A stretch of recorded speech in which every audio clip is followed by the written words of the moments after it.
The coffee had gone cold again. Dr. Emma Brooks didn't care. Her eyes were fixed on the computer screen, checking and rechecking the data that had kept her awake for the past 36 hours. Something was wrong with the stars. The Atacama Deep Space Observatory stood silent in the Chilean desert, its massive telescopes pointed at the night sky.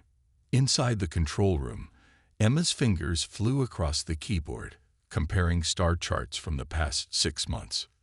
"You're still here." Dr. Robert Nash's voice made her jump. He stood in the doorway, holding 2 fresh cups of coffee. "I thought you went home last night." "Look at this, Rob," Emma said, taking one of the cups gratefully. "These stars, they're just gone." Robert leaned over her shoulder, his forehead wrinkled in confusion. "Gone. Stars don't just disappear. Tell that to HD 459,872, Emma said, pulling up 2 images side by side. "This was taken 3 months ago." She pointed to a bright point of light. "And this was last night." The star was missing, leaving only darkness. Robert pulled up a chair. "Could be equipment malfunction. Or, I've checked 5 different telescopes." Emma cut him off. "And it's not just one star." She clicked through more images, showing dozens of missing stars. "They're disappearing in a pattern." Robert's coffee cup froze halfway to his mouth. "What kind of pattern?" Emma pulled up a 3D map of the affected region. Red dots marked each missing star, forming a perfect geometric shape, like a massive arrow pointing directly at Earth. "That's..." Robert couldn't finish his sentence. "Impossible." Emma smiled without humor. "Yeah, that's what I thought too. But look at this." She played a time-lapse of the last 3 months. The pattern grew clearer with each passing week, more stars vanishing, the shape becoming more defined. "We need to tell someone," Robert said, reaching for his phone. "I already tried." Emma ran her hands through her messy brown hair. "Called the International Astronomical Union yesterday. They said I was probably looking at old data, or there was something wrong with our equipment." "But you checked everything 3 times." Emma stood up and walked to the window. The Atacama's night sky blazed with stars. "For now, whatever this is, it's real. And it's getting closer." Robert joined her at the window. "How long?" "Based on the pattern's movement." Emma pulled up another chart. 6 months until it reaches our closest neighboring stars. Maybe a year until it reaches us." "Until what reaches us?" Robert asked quietly. "What exactly are we looking at?" Emma shook her head. "I don't know. But look at this." She played another recording, this one from their radio telescopes. A strange pattern emerged, not random static, but something almost like a rhythm. "It's coming from the direction of the missing stars." "A signal. Maybe. Or maybe it's just what we hear when something..." Emma hesitated. "Eats a star." The control room fell silent except for the quiet hum of computers. Outside, the telescopes continued their endless watch of the sky. "We need proof," Robert said finally. "Something they can't ignore." Emma nodded. "That's why I called in a favor. The James Webb Space Telescope is going to turn its eye toward the pattern tonight. If it sees the same thing we're seeing, they'll have to listen." Robert finished. Emma's computer beeped. New data coming in. They both rushed to the screen. "Oh God," Robert whispered. The images from Webb were clearer than anything their ground telescopes could manage. They showed not just missing stars, but something else. A darkness deeper than the natural void of space, moving between the stars like ink through water.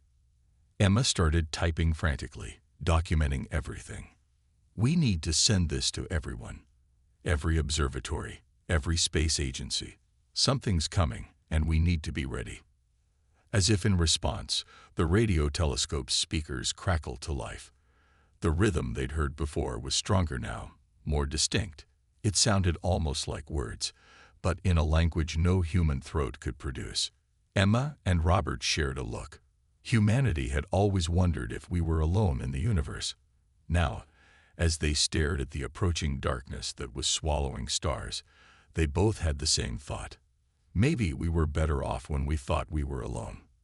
The night grew longer, and in the depths of space, the void grew darker. Captain David Wilson had seen many strange things during his 6 months on the International Space Station, but nothing like this.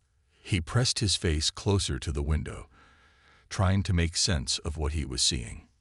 "Houston, are you seeing this?" he asked, his voice steadied despite his racing heart. "There's something moving out there." "Can you describe it, Captain?"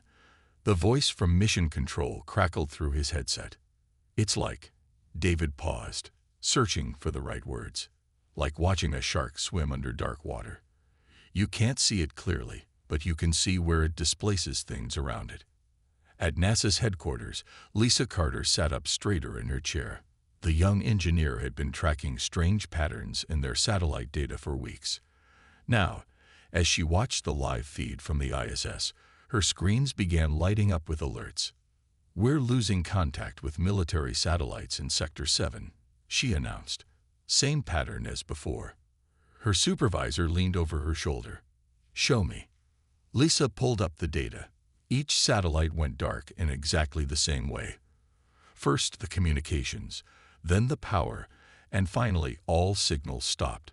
But before they died, each satellite sent out a burst of data. Data that made no sense. "Look at this pattern," Lisa said, pointing to her screen. "It's not random interference. These are repeating sequences." She typed rapidly, running the sequences through NASA's decoding software. The computer hummed as it processed the information. Minutes passed in tense silence. Suddenly, the main screen filled with a new pattern. Lisa's eyes widened as she recognized what she was seeing. "It's a warning," she whispered. Above them, Captain Wilson continued his observation. The strange movement had grown more noticeable. Stars seemed to vanish as he watched, replaced by patches of absolute darkness that seemed deeper than normal space. "Houston, the phenomenon is expanding," he reported. "And there's something else. A light that shouldn't be there." Through the station's window, he could see a faint glow approaching from the direction of Mars. It wasn't like any spacecraft he'd ever seen. The light pulsed with a regular rhythm, almost like a heartbeat. "Captain," Lisa's voice came through his headset. "We need you to use the station's main camera array. Focus on coordinates 227 by 84. David floated to the camera controls. As he adjusted the view, the strange light came into sharp focus. It wasn't one light, but many. A massive ship covered in glowing symbols. "Oh my God," Lisa breathed, watching the feed. "It's a ship, and it's trying to communicate." The alien vessel's approach was cautious. It positioned itself between the ISS and the spreading darkness, as if trying to shield the station. Then the transmission began. Lisa's computers exploded with data. They're broadcasting on all frequencies. The pattern, it matches the warning from our satellites. The ship's message began to decode on her screen. The aliens weren't just warning humanity. They were begging for help. They were refugees, running from the darkness that had already consumed their homes. "Captain," Lisa said, her voice urgent. "They're requesting permission to dock." David looked out at the massive ship, then at the encroaching void beyond it. The decision wasn't hard. "Tell them permission granted," he said. "And somebody better wake up the president." The next few hours were chaos. As the alien ship carefully maneuvered toward the ISS's emergency docking port, governments around the world went into emergency sessions. Military forces went on high alert. And all the while, the darkness continued to spread. Lisa worked frantically to decode more of the alien's message. Each new piece of information made her blood run colder. Their civilization had spanned hundreds of star systems. Now they were reduced to a single ship of survivors, running from something they couldn't fight. The docking procedure began just as the void swallowed another cluster of stars. David watched through the station's cameras as the airlock sealed and pressurized. Humanity's first contact with alien life was about to begin, but not with the fanfare and celebration anyone had imagined. Instead, It began with a desperate warning, a shared enemy, and a darkness that threatened to swallow everything in its path. As the airlock door began to open, David touched the small American flag on his sleeve. Whatever came through that door, humanity would face it together. They had no other choice. The void had grown darker, but they would not face it alone. The alien who stepped through the airlock of the International Space Station looked almost human, except for their silvery skin and large dark eyes.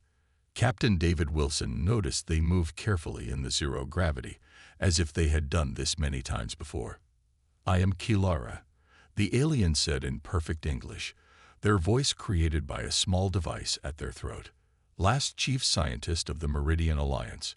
We come seeking refuge and to warn you." In the Pentagon's main briefing room, Mark Stevens watched the transmission with dozens of other analysts.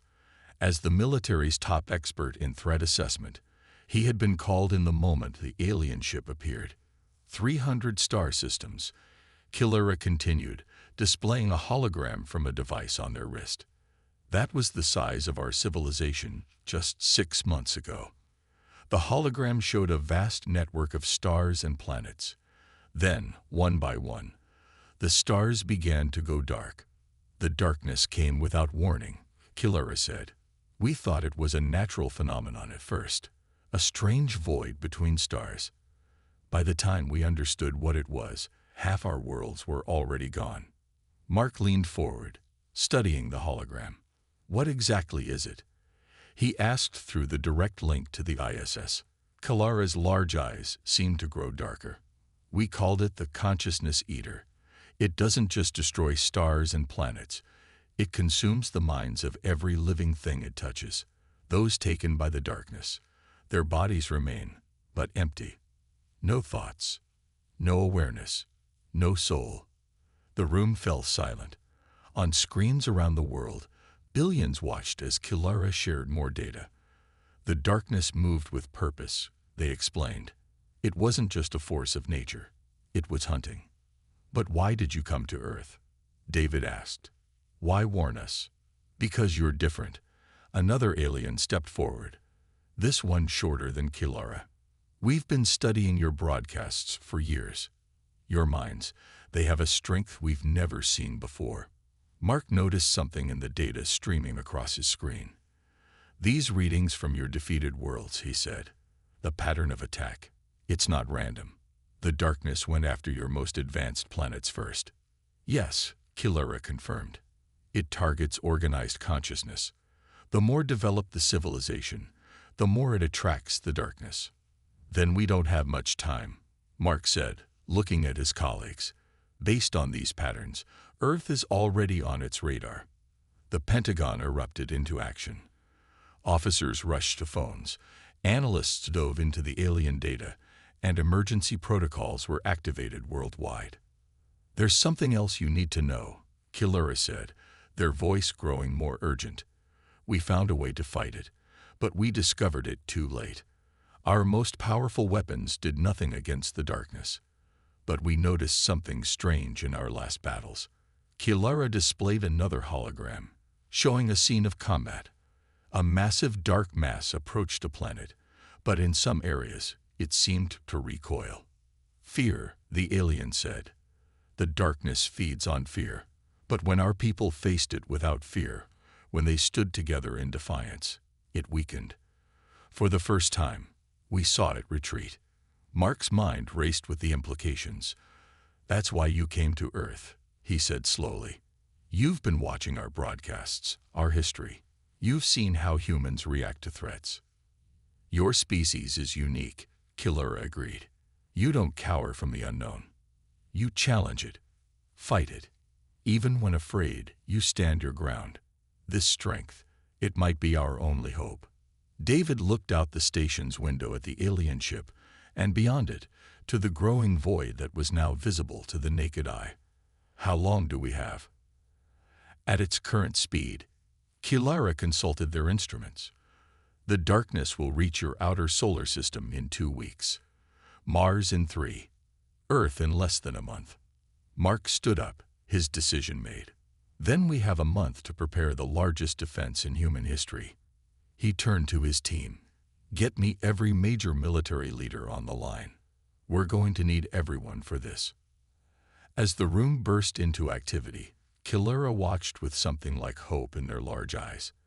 Their civilization had faced the darkness with technology and fallen. Now they would see if humanity's spirit could succeed where advanced weapons had failed. Outside the station, another cluster of stars winked out.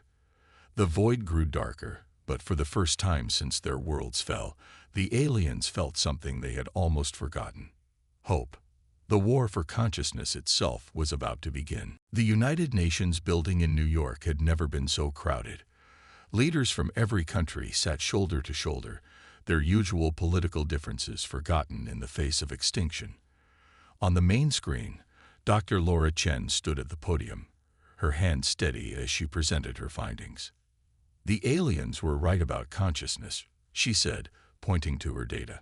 My team has been studying their technology, and we've made an incredible discovery. Human minds create a unique energy pattern when faced with danger. The room buzzed with whispers. Laura pulled up a new image showing brain scans. Most species panic when afraid. Their minds scatter, become chaos. But humans, she clicked to the next slide. We focus, we sharpen, and that creates something the darkness can't consume. In the front row, the President of the United States leaned forward. Are you saying we can fight this thing with our minds? Not exactly, Laura replied. But our consciousness, our will to survive, it's like poison to the darkness. The aliens' data proves it. We just need to find a way to use it. The debate that followed was intense. Some leaders wanted to evacuate Earth, to use the alien technology to flee to distant galaxies. Others demanded they fight, to stand their ground against the cosmic horror approaching their world. Mark Stevens, now promoted to Global Defense Coordinator, stood up to speak. The evacuation plans would only save a fraction of our population, maybe 10 million people at most. He let that sink in. Are we prepared to abandon billions to the void? The room fell silent. On screens throughout the building, live feeds showed the darkness consuming Pluto. The distant planet didn't explode or break apart. It simply vanished, replaced by a nothingness that hurt the eyes to look at. Laura spoke again, her voice firm. There's something else you need to see. She played a video from a laboratory test. We tried to recreate the darkness's effect on a small scale. Watch what happens when we introduce different energy patterns. The video showed a tiny dark sphere in a container. Various energy beams passed through it without effect. Then they introduced a new type of energy, recorded from human brainwaves during moments of intense focus and defiance. The darkness recoiled. We can fight this, Laura said, but it will take all of us, every human mind united in purpose. No fear, no retreat, just pure, focused defiance. The Chinese president stood up. How can we unite billions of minds? It's impossible. Not impossible, Laura corrected. Just never tried before. We have the aliens' technology as a starting point. We have our own innovations in neural networking. We have billions of humans who refuse to go quietly into the night. Mark added, the darkness is 3 weeks from Earth. Neptune is already gone. We don't have time for fear or doubt. The vote was quick and unanimous. For the first time in human history, every nation agreed. They would stand and fight. As the meeting ended, Laura rushed back to her lab. Her team worked around the clock, combining alien tech with human innovation. They had to find a way to link billions of minds, to turn human consciousness into a weapon. In space, the darkness reached Uranus. Captain David Wilson watched from the ISS as the planet vanished. The alien ship beside them hummed with energy, preparing for the battle to come. Kilura joined him at the window. Your people have chosen to fight, they said. It wasn't a question. We've never been good at running away, David replied. In all our travels, we've never seen a species like yours, Kilura said. Most civilizations reach for the stars out of curiosity or greed. But humans, they gestured to the ships now launching from Earth, carrying components for the defense system Laura had designed. You reach for the stars like they belong to you. Like the universe itself should make room for your existence. David smiled. Maybe that's why the darkness came for us. Maybe we're the first species that made it feel afraid. Below them, Earth glowed blue and green in the darkness of space. 3 weeks until the void reached them. 3 weeks to prepare the greatest defense in human history. The choice was made. Humanity would not go quietly. They would stand defiant, and they would teach the darkness why the stars belonged to the living. The void had grown darker, but so had humanity's resolve. Brian Foster hadn't slept in 3 days, but he didn't care. The engineer's desk was covered in empty coffee cups and technical drawings as he worked on the most important project in human history, the MindNet. Try it again, he called to his team. In the test chamber before him, 20 volunteers sat in circles, wearing sleek headsets that combined human and alien technology. Dr. Laura Chen monitored their brain activity from another screen. Brain waves aligning, she reported. Consciousness sync at 75%, 85%, 90%. The air in the test chamber seemed to shimmer, a small sample of the darkness, contained in a special vessel, writhed as if in pain. Then one of the volunteers screamed, "Shut it down!" Brian yelled, rushing to help as the volunteers clutched their heads in pain. The test had failed. Again. "We're missing something," Laura said, reviewing the data. "The link works, but it's too much strain on their minds. We need to find a way to make it easier." Brian stared at the failed test results, his tired mind racing. Then he noticed something in the data. During the last few seconds, just before the system overloaded, the volunteers' minds had created a perfect defense against the darkness. "What if we're thinking about this wrong?" he said suddenly. "We're trying to force the minds to connect. But what if we let them find their own way?" He rushed to his computer, fingers flying over the keyboard. "Look at this pattern.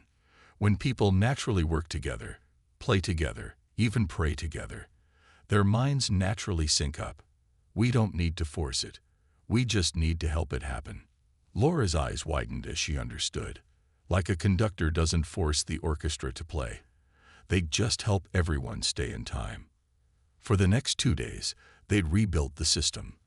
The new headsets were simpler, designed to enhance natural mental connections rather than force artificial ones. Brian named it the Harmony Protocol. As they worked, the darkness continued its advance. Jupiter vanished, taking its moons with it.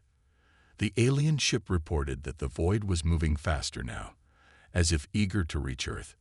"Ready for final testing," Brian announced. This time, 100 volunteers filled the chamber. They weren't arranged in strict circles anymore, but in natural groups, families, friends, co-workers. "Beginning Harmony Protocol," Laura said. "Mental sync starting. 60%, 75%. In the chamber, nobody screamed this time. Instead, the volunteers smiled, their minds gently connecting like pieces of a puzzle finding their proper place. 85%, 95%, 100% sync achieved. The sample of darkness in its container didn't just writhe this time. It shrank, trying to escape the combined mental energy of the linked humans. "It works," Brian whispered. Then louder, "It works." The news spread quickly. Factories around the world began mass-producing the headsets. The design was simple enough that even small electronics shops could help. Every human on Earth would need one. In space, Captain David Wilson helped install larger versions of the MindNet transmitters on satellites. These would help connect the billions of individual links into one global network. "Your species continues to surprise us," Kilera said, helping him with the installation. "We had similar technology, but we never thought to use it this way." "Sometimes the simplest solutions are the best," David replied. "Being complicated doesn't always mean being better." On Earth, the first mass test began. 1 million people in New York City donned their headsets. Brian and Laura watched from their control center as the connections formed. The pattern of linked minds looked like a beautiful constellation on their screens. Mental sync holding steady at 98%, Laura reported. No strain, no pain. The harmony protocol is working perfectly. Brian watched the numbers with pride, but also worry. They had solved the technical problem, but the bigger challenge was still to come. Would humanity be able to stand together when the darkness arrived? Could billions of people really unite their minds and wills against the void? The final countdown had begun. In just days, they would have their answer. Mars was gone now. Earth was next. But this time, when the darkness arrived, it wouldn't find scattered, fearful minds to feed on. It would find humanity standing as one, minds linked, spirits unbroken. The void had never faced anything like it. The sun vanished at noon on a Tuesday. Not because it was destroyed. The darkness had simply surrounded Earth, creating a ring of perfect blackness in space. For the first time, everyone on Earth could see their enemy with their naked eyes. Dr. Emma Brooks stood in the control center in Chile, watching the final preparations. On screens around her, billions of green dots showed active MinNet connections. Almost every human on Earth wore a headset now. Report from New Delhi. A technician called out. 1 billion users connected in Asia. Europe online, came another voice. 700 million minds linked. America's reporting in. 1 billion mental signatures synchronized. Emma touched her own headset. Through it, she could already feel the gentle presence of other minds. Not reading thoughts, but sharing purpose and strength. Brian Foster's Harmony Protocol was working perfectly. In orbit, Captain David Wilson and the alien refugees watched Earth from the space station. The planet glowed with a strange blue light, the combined mental energy of billions of humans, visible from space. The darkness is accelerating, Killera warned, checking their instruments. It's never moved this fast before. Your defense is making it. Hungry. David nodded. Let it come. We're ready. On Earth, Laura Chen monitored the global neural patterns. Mental sync at 99% worldwide, she announced. Harmony protocol holding steady. Then the darkness struck. It came like a tidal wave of nothingness, washing over the outer layer of satellites. But this time, instead of going dark, the satellites glowed blue, protected by the linked minds of their human operators. First line holding. Mark Stevens shouted from his military command post. The darkness can't break through. But the void was learning. It probed the human defenses, looking for weak points. Where it found fear, it pushed harder. Several satellites went dark. We need more focus in Sector 7, Emma called out. Asia, can you reinforce? Through the MindNet, billions of minds shifted their attention. The blue glow strengthened where the darkness had broken through. Hours passed. The void pressed closer. Earth's sky turned completely black, but the planet still glowed with defiant blue light. Then something changed. The darkness stopped attacking. Instead, it tried something new. It's communicating, Emma said, her eyes wide.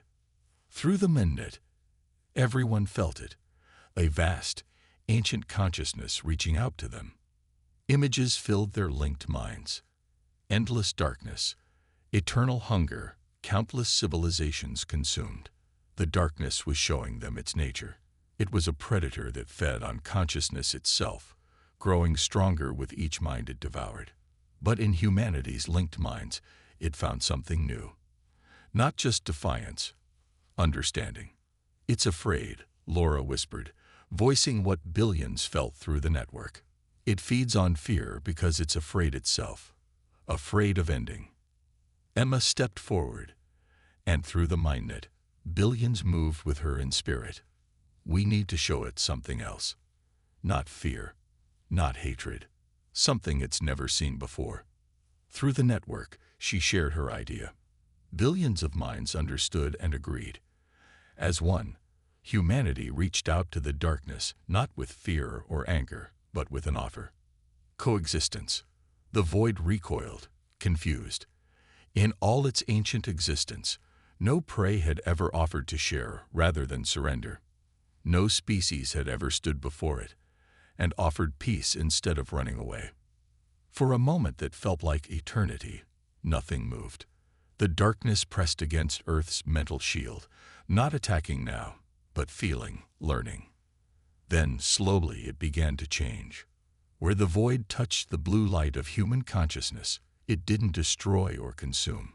Instead, it transformed. The perfect blackness gained depth, texture, beauty. Like ink in water, it began to swirl with new patterns. "It's choosing," Killara said in awe. For the first time in its existence, the darkness is choosing to be something else. Around Earth, the void was changing from a hungering nothingness into something new, a field of stars that glowed with their own inner light. The darkness had come to consume. Instead, humanity had taught it how to create. But the battle wasn't over yet. As the void continued its transformation, Emma felt a tremor through the mindnet. Something was building, leading to a final confrontation that would determine not just humanity's fate, but the future of consciousness itself in the universe. The void had begun to change, but the greatest challenge was still to come. The transformation of the darkness wasn't peaceful. Like a creature fighting its own evolution, it thrashed between its old and new forms. Waves of pure darkness crashed against Earth's mental shield, while patches of newborn stars flickered in and out of existence. Through the Mendnet, Emma Brooks felt the strain on billions of linked minds. "Hold steady," she broadcast through the network. "We're showing it a new way to exist. We can't stop now." In orbit, Captain David Wilson watched in awe as space itself seemed to war with its own nature. The alien ship beside the space station recorded everything. "Impossible," Killara whispered. "The darkness is changing itself. Your species has done what we thought couldn't be done." But the void wasn't done fighting. A massive tendril of pure darkness suddenly shot toward Earth, aiming for the heart of human civilization. Through the mindnet, billions of people felt death approaching. Then Brian Foster's voice cut through their shared consciousness. "Everyone, remember what makes us human." Through the network, he shared his memories. A child's first steps, a sunset over mountains, a mother's love, a friend's sacrifice. Others joined in. Billions of memories flowed through the mindnet, not just of defiance, but of everything that made life worth living. Love, hope, creativity, kindness, determination. The tendril of darkness hit this wall of human experience and stopped. Where it touched the memories, it began to change. The void started filling with tiny points of light, like stars being born. "Look!" Laura Chen shouted, pointing to her monitors. "The darkness isn't just transforming. It's learning from us." She was right. Through the mindnet, everyone could feel it. The ancient consciousness that had known only hunger was experiencing something new, the joy of creation. Where it had once devoured stars, it now made them. Where it had consumed civilizations, it now created space for them to grow. The void was becoming a cradle for new life. But the change demanded a price. "The mindnet is overloading," Brian warned. "Human brains aren't meant to stay connected this long." Emma felt it too. The strain of maintaining the global connection was becoming too much. Noses began bleeding. People collapsed. One final push she sent through the network. "Everything we have, everything we are. Show it who we really are." Humanity responded. Through the pain, through the strain, billions of minds joined in a final unified surge of consciousness. They poured everything into the connection, their hopes, their dreams, their very will to live. The effect was beyond anything they had imagined. The darkness didn't just transform, it exploded with light. Every particle of void that had threatened Earth burst into brilliant colors. New stars blazed to life. Nebulas swirled into existence. Where there had been empty darkness, now there was vibrant, living space. And in that newborn light, other signals appeared. "We're receiving transmissions," David reported from the space station. "Hundreds of them. From all over the galaxy." Other civilizations, hidden from the darkness, now emerged. Through the Minnet, their messages were clear. Humanity had done the impossible. They had not just fought the void. They had changed it, transformed it, taught it to create rather than destroy. The strain finally became too much. The Minnet began to shut down, one mind at a time. But it didn't matter anymore. Their victory was complete. As the neural connections faded, Emma looked up at the new sky. Where there had been a ring of darkness around Earth, there now shone a belt of newborn stars. The void had become a garden of light. Kilara approached her, their eyes shining with tears. "Your people did more than save yourselves," they said. "You saved the universe itself. The darkness will never be the same." In the days that followed, humanity began to rebuild. The Minnet headsets were stored away, kept safe in case they were ever needed again. But their greatest achievement remained visible every night. The new stars that had once been the darkness became known as the Human Ring, a constant reminder that humanity's greatest strength wasn't just their defiance of the void, but their ability to transform it. Other civilizations began to reach out, eager to meet the species that had changed the nature of space itself. A new age of exploration and cooperation dawned. The void had grown darker, but humanity had stood defiant, and in doing so, they had brought light to the darkness itself.